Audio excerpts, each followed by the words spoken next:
What's going on, YouTube? Welcome back to another video, man. Just giving you guys these throwback videos until I'm able to take you guys to the auction with me.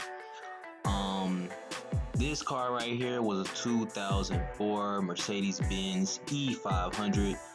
This was my only E500. I think this was the nicest looking E-Class that I had with this body style. Me personally, it was.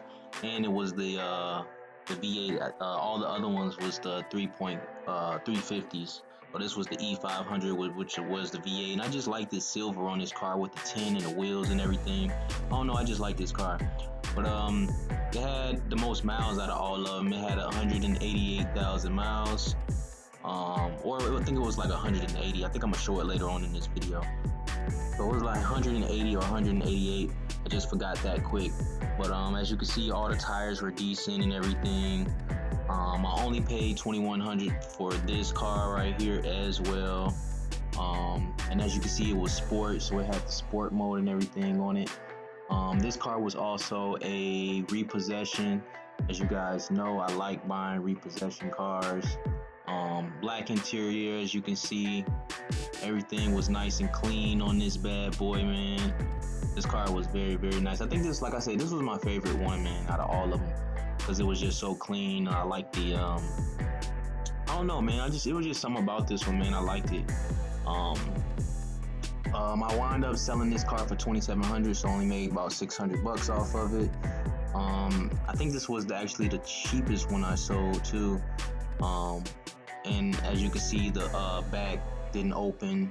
The trunk didn't open. You had to use the key to open the trunk, and the AC did not work. So that's why this one was like the cheaper, car out of all the cars.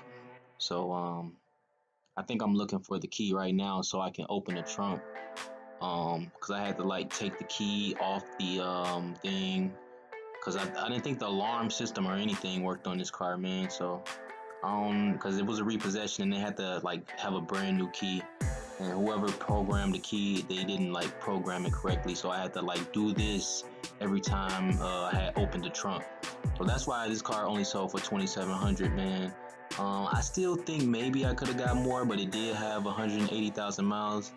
But as you can see, the whole car was clean, the truck was clean and everything. Again, guys, thank you guys for watching another one of my videos, man. Make sure you like, comment, and subscribe. Trying to get to 1,000 subscribers. I'm almost there. I think I'm at 153 or 154 right now. I greatly appreciate it, guys. Make sure you guys stay tuned. Hit that notification bell. Let me know what you guys think about this car too. You think I could have sold it for a little bit more money? I think it was nice. So you know what I'm saying. Just let me know in the comments below. I'll catch you guys on the next one. Peace. Thanks for watching, man. Peace.